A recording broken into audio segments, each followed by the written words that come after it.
Douglas, ERS. In April, President Donald Trump announced he was ordering National Guard troops to the U.S. border with Mexico.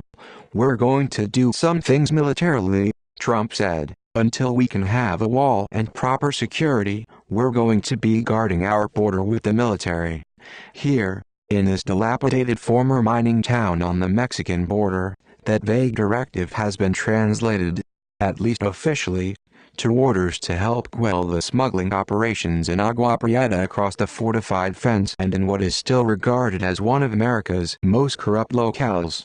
They have been carrying out a variety of tasks assisting the U.S. Border Patrol in the months since their initial deployment, but all with one thing in common: they're as far away from the border as possible.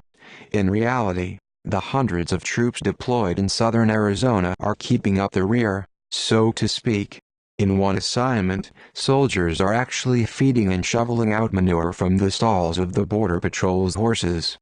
Back in April, Trump hailed the deployment as a big step, claiming, "We really haven't done that before, or certainly not very much before." But that isn't accurate either. Both George W. Bush and Barack Obama sent the Guard to the border under similar circumstances. Bush in far larger numbers than Trump, some 6,000 compared with up to 4,000 now, and Obama to the tune of 1,200. In Arizona, at least, the troops are being kept at an even safer distance than during previous deployments, veterans of past missions say, and assigned supporting roles that can free up Border Patrol agents for field work. That is the biggest difference from last time, when they sent soldiers to a hill and said, "Hey, look towards the border," Captain Macario Mora of the Arizona National Guard explained to me on a recent visit to the Border Patrol's Douglas Station, which is responsible for 40 miles of the mountainous border and nearly 1,500 square miles. That includes Douglas. Population about 17,000, and its urban terrain of ramshackle homes, warehouses and junkyards. "There is a false narrative that we are doing ride-alongs," Mora said. "Indeed, the troops are not permitted to take part in patrols or to participate in any operations to detain the men, women and children being trafficked by criminal organizations across the border or trying to slip undetected into Douglas. None of the troops are even armed, and there is no anticipation that will change," Mora told me.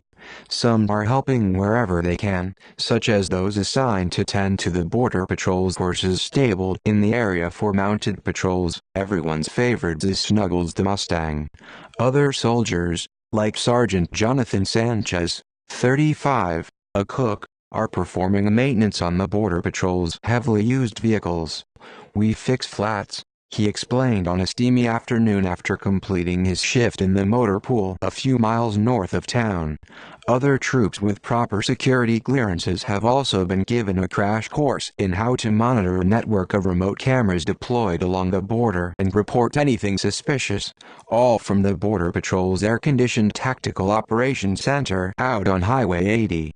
"Most have never run a surveillance system like this," said Staff Sergeant Thomas Sider. A few National Guard helicopters and crew have also been enlisted to join the Border Patrol fleet for aerial surveillance, but more troops are clearing vegetation, serving as office clerks and making basic repairs to Border Patrol facilities.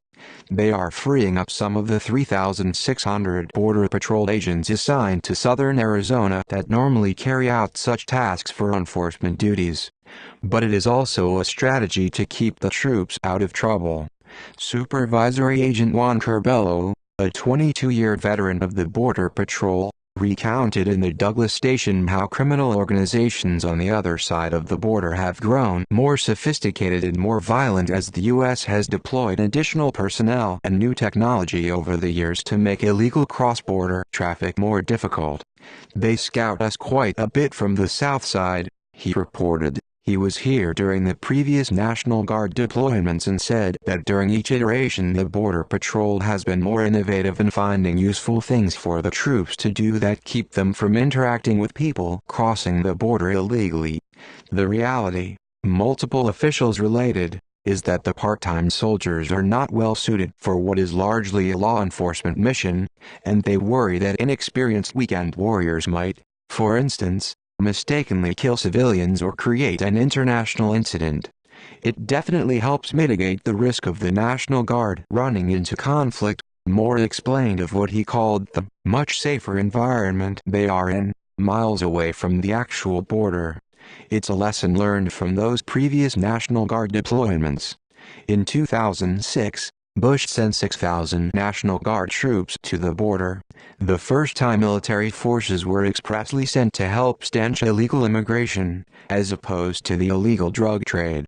Then in 2010, Obama, under pressure from lawmakers from border states following the murder of an Arizona rancher, reluctantly dispatched some 1,200 troops to combat smugglers who had become increasingly sophisticated and violent. Trump's order called for as many as 4,000 troops from various states to help police the border stretching from California to Texas. But still casting a shadow over the deployments is the 1997 incident in which a Marine Corps patrol in Texas killed a local sheep herder while on border duty. You learn from each of these deployments, Border Patrol Agent Stephanie Dixon told me in explaining why Guard forces are used so selectively and in support roles. Keeping troops as a rearguard on the border has always been part of the mix, said Tim Dunn, a sociology professor at Salisbury University in Maryland, who has studied previous military deployments to the border. He describes the public message in previous deployments like this: "We are just here to support. We are not going to be out in the field," or "We will be out there in limited way and not in direct contact with the public." But it is even more pronounced this time around, Dunn said. Despite Trump's amped-up rhetoric around immigration and border issues such as drug smuggling, they have reined it in more.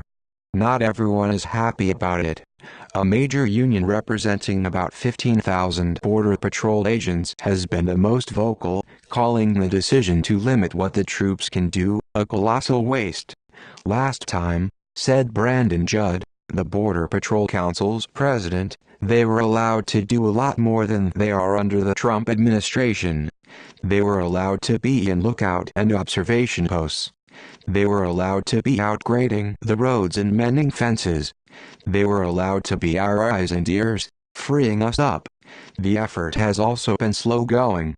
Moore said that a little over 200 Arizona National Guard troops have been put to work so far, out of total of 682 that have been authorized. The rest, he said, have yet to arrive due to what he called other training requirements. Finding useful things for them to do has also been a challenge, explained Captain Aaron Thacker, a spokesman for the Arizona National Guard. Deployment includes the process of going through medical evaluations, administrative reviews, ensuring security background checks are up to date if required, so on and so forth, he said, and then they have to be married up with a job that their skill set can do.